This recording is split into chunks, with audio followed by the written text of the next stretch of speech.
Di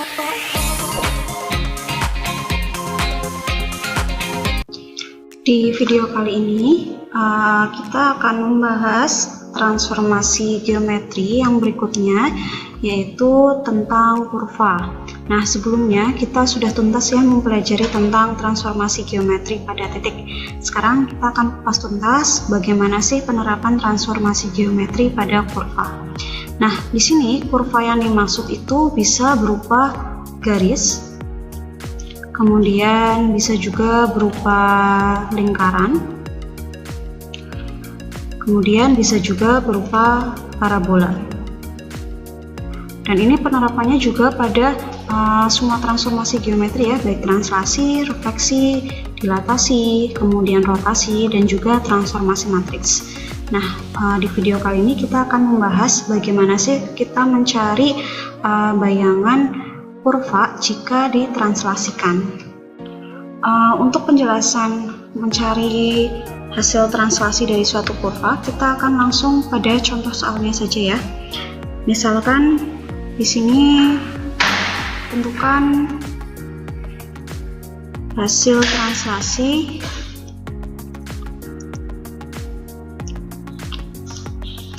dari lingkaran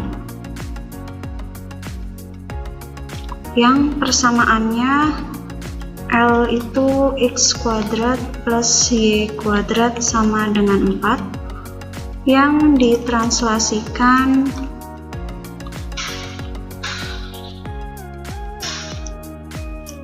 oleh T negatif 1, 3 seperti ini. Nah, prinsipnya sama dengan translasi pada titik, bahwa apabila kita mencari suatu bayangan translasi, maka dari titik awalnya kita jumlahkan dengan translasinya, maka ketemu titik bayangannya. Nah, untuk mencari hasil translasi dari suatu kurva, kita misalkan dulu. Misalkan titik X dan Y itu terletak pada lingkaran, karena lingkaran itu kan merupakan kumpulan dari banyak titik ya. Nah, kita ambil salah satu titik itu misalkan adalah X, Y. Nah, nanti kita akan mencari hasil translasi titik X, Y oleh T. Nah, seperti yang kita tahu, kalau misalkan hasil translasi titik X, Y oleh T itu kan akan menghasilkan X aksen, Y aksen ya, seperti ini ya. Maka bisa kita tuliskan nih, untuk mencari X aksen dan Y aksen itu sama dengan X, Y ditambahkan dengan AB. Dimana X ini itu kan tadi suatu titik yang kita tidak tahu nilainya berapa. Seperti itu ya. Berarti sini X, Y ditambahkan dengan translasinya tadi adalah negatif 1 dan 3. Atau bisa ditulis dengan, berarti sini X min 1, kemudian yang kedua Y plus 3. Ini adalah X aksen dan Y aksennya. Nah, berdasarkan kesamaan matriks ini, akan kita peroleh dua persamaan nih. Yang pertama, X aksen itu sama dengan X min 1. Sedangkan persamaan ke yang kedua, Y aksen itu adalah Y plus 3. Seperti ini. Nah, langkah ketiga, karena kita akan mencari hasil translasi dari lingkaran, berarti kan mudahnya kita akan mengubah X dan Y ini berubah menjadi X aksen dan Y aksen. Ya. Bagaimana cara mengubahnya? Berarti kita substitusikan X dan Y di sini dengan X aksen dan Y aksen. Dari mana substitusinya? Kita punya persamaan ini, dua persamaan ini. Ini yang kita pakai untuk mensubstitusikan persamaannya. Karena X aksen sama dengan X min 1, maka akan kita peroleh X itu sama dengan X aksen plus 1. Kemudian Y itu juga sama dengan Y aksen min 3. Nah, persamaan inilah yang akan kita ubah atau kita gantikan ke dalam lingkaran yang persamaan lingkaran ini. Kita substitusikan. Berarti yang tadinya sini x kuadrat plus y kuadrat sama dengan 4, maka untuk L aksennya itu menjadi x ya, kita ubah menjadi x aksen plus 1. Berarti sini x aksen plus 1 kuadrat plus y nya kita ganti dengan y aksen min 3 kuadrat sama dengan 4. Seperti ini ya. Kemudian ini bisa kita jabarkan. Kuadrat berarti artinya kita kalikan seperti ini. Berarti x aksen plus 1 dikalikan dengan x aksen plus 1 ya, bukan masing-masing dikuadratkan. Berarti hasilnya sini adalah x aksen kuadrat, kemudian ditambah 2x aksen plus 1, kemudian yang ini berarti ditambah y aksen kuadrat min 6y aksen plus 9 sama dengan 4. Oke, berarti nilai yang bisa kita jumlahkan, berarti kita jumlahkan ya. Berarti sini x aksen kuadrat, ini kita pindahkan ke depan, y aksen kuadrat, kemudian sini berarti plus 2x aksen min 6y aksen, kemudian ini ya 1 dengan 9 bisa kita jumlahkan, berarti menjadi plus 10. 4-nya kita pindah ruas ke sini, min 4 sama dengan 0. Tuh.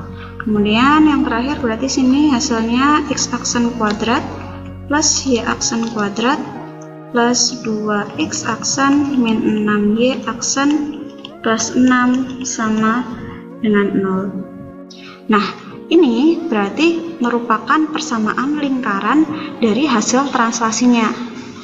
Nah, kalau sudah dalam bentuk aksen semua, boleh nih kita kembalikan lagi, sehingga hasil translasinya adalah ini ya, berarti x kuadrat plus y kuadrat plus 2x min 6y plus 6 sama dengan 0.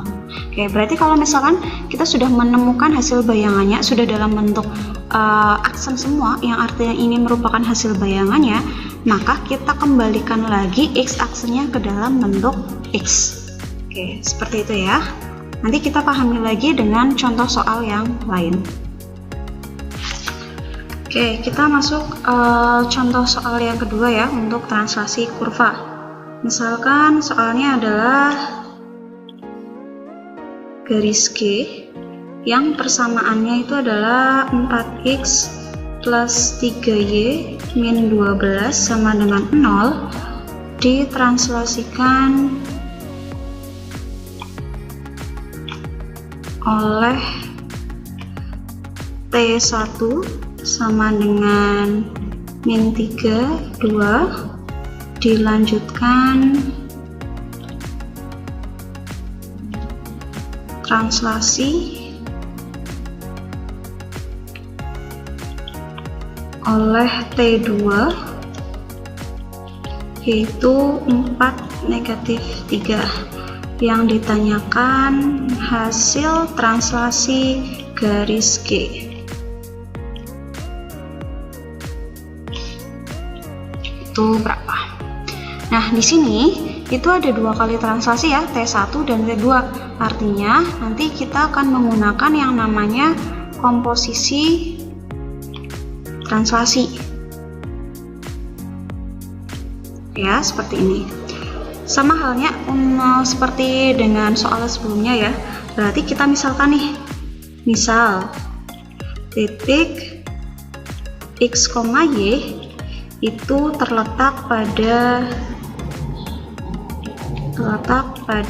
garis G.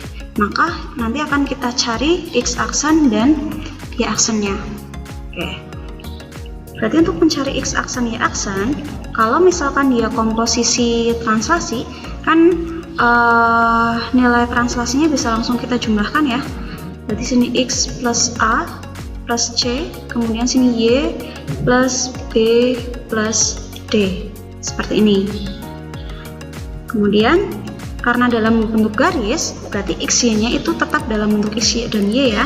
Berarti di sini X, Y ditambahkan dengan A-nya berarti negatif 3 plus 4. Kemudian sini ditambah 2 plus negatif 3. Seperti ini. Berarti ini sama dengan X plus 1, kemudian yang bawah adalah Y min 1. Ini X aksen dan Y aksen.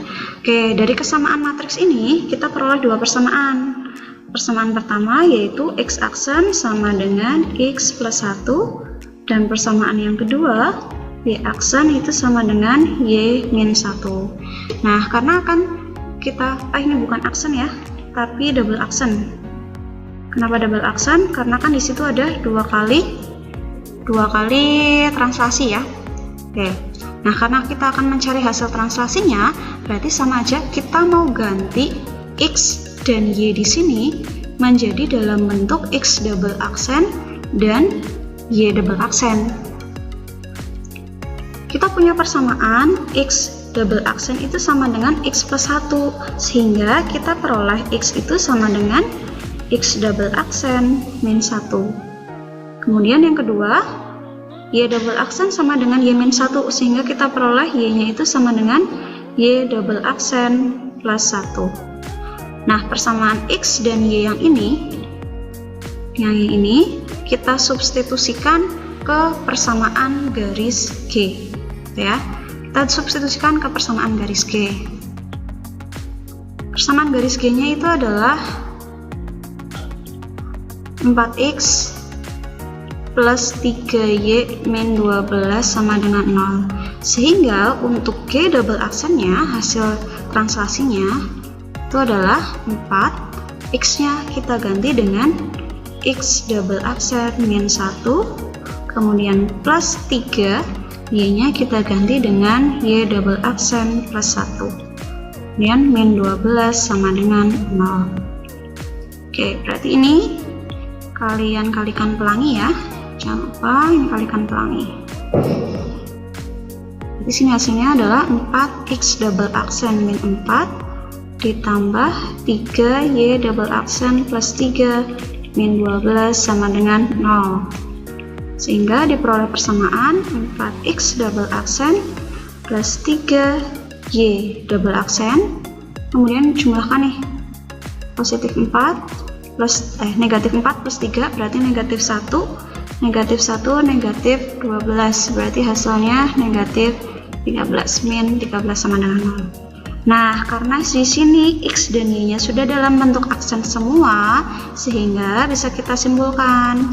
Sehingga hasil translasi garis G itu adalah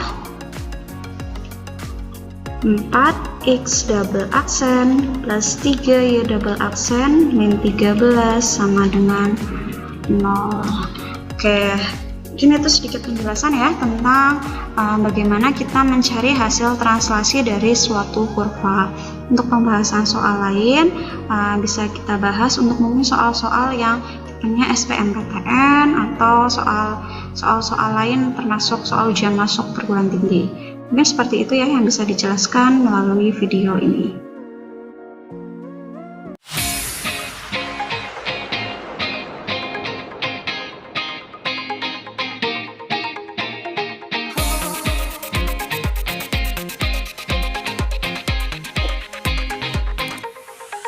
Oh,